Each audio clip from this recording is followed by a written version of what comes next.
అంగన్వాడీ కేంద్రాలు ఉండగా ప్రభుత్వం ప్రతి కేంద్రానికి మొబైల్ ఫోన్లు అందజేసింది. వాటికి ప్రతి నెలకు 2 GB ఇంటర్నెట్ సౌకర్యం అందిస్తుంది. కానీ వాటిలో 85% ఫోన్లు సరిగా పనిచేయకపోవడంతో చాలామంది కార్యకర్తలు తమ సొంత మొబైల్ ఫోన్లనే వాడుతున్నారు.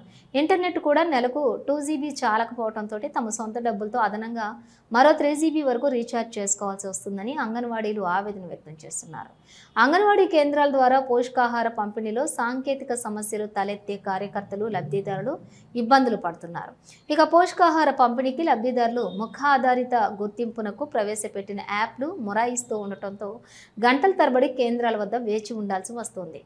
నెలల కొద్దీ అంగన్వాడీలు అవస్థలు పడటంతో మొబైల్ ఫోన్లు మాకొద్దు అంటూ, మేము పనులు చేయలేము అంటూ ICDS కార్యాలయం వద్ద అంగన్వాడీలు మొబైల్ ఫోన్లతో నిరసన వ్యక్తం చేశారు. మాకు ఈ సెల్ ఫోన్లు వద్దు అంటూ మొరాయిస్తున్నా, సెల్ ఫోన్లతో పనులు చేయలేమంటూ అధికారులకు వారి సెల్ ఫోన్లను అందించడం జరిగింది. ఇలాగా వ్రాయించాడు. ఎలా పని చేయాలి, ఎన్ని రోజులు, కనీసం తినడానికి కూడా సమయం దొరకటం లేదని, ఈ సెల్ ఫోన్ నాతో మీరు పని చేయలేమంటూ కార్యాలయం వద్ద నిరసన చేస్తూ అధికారులకు సెల్ ఫోన్లు అప్పచెప్పడం జరిగింది.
రాష్ట్ర వ్యాప్తంగా మా AP anganwadi workers and helpers union మా CITU అనుబంధంగా మేమందరము ఒకే మాట మీద 3 సంఘాలు కలిపి ఈ సెల్లులు వెనక్కి ఇవ్వాలనుకున్నాము. ఆన్లైన్ వర్క్ చాలా ఒత్తిడి ఎక్కువైపోయింది. తర్వాత పోషణ ట్రాకర్లో EKYC చేయాలి, దానికి OTP తీసుకోవాలి, ఫేస్ క్యాప్చర్ చేయాలి, వాళ్ళని మాటికి సెంటర్కి పిలవాలి. అది అయ్యేంత వరకు వాళ్ళ సెంటర్లో తల్లులు రావాలి. ఎవరు బెనిఫిషరీస్ ఉంటే వాళ్ళకే అది తీసుకుంటుంది. చాలా ఇబ్బందులు అవుతున్నాయి. దానివల్ల బెనిఫిషరీస్ కు ఇబ్బందే, మాకు కూడా ఇబ్బందే ఆన్లైన్ లో చేయడం వల్ల. మరి బాల సంజీవిని యాప్లు అయితే రకరకాలుగా టార్చర్స్ ఉన్నాయి. దాన్ని రిసిప్ట్స్ చేయాలి, చాలా ఉన్నాయి దాంట్లో. అది అసలు మాకు డిలీట్ చేసే ఆప్షన్ కూడా లేదు. దానివల్ల చాలా ఇబ్బందులు పడుతున్నాము. 2 యాప్లు కలిపి ఒకటి చేయండి, ఒకటి చేస్తే మాకు చేసుకోవడానికి ఈజీ ఉంటుందని యూనియన్ తరఫున ఎన్నోసార్లు మేము ప్రభుత్వం దృష్టికి తీసుకెళ్లాము.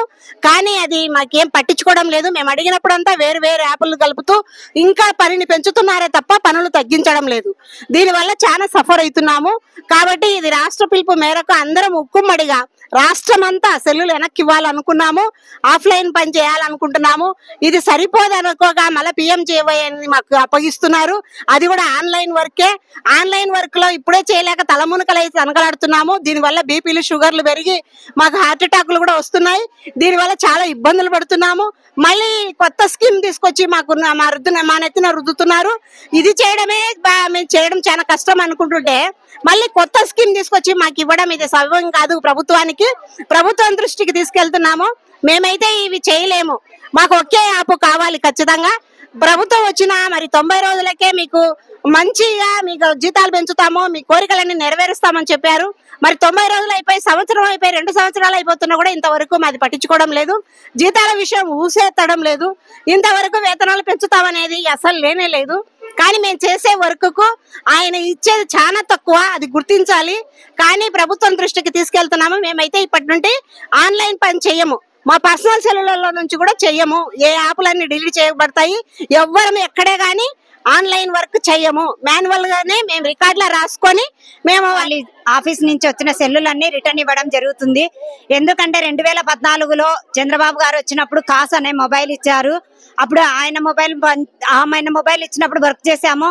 తర్వాత వైసీపీ ప్రభుత్వం వచ్చినప్పుడు వాళ్ళు కూడా శాంసంగ్ మొబైల్ ఇచ్చారు. వాళ్ళ సెల్లులో కూడా మొబైల్ యాప్ చేయడం జరుగుతుంది. కానీ ఈ ప్రభుత్వం వచ్చినాక సెల్లు ఇవ్వకపోగా ఈ సెల్లే మెయింటైన్ చేస్తున్నాము.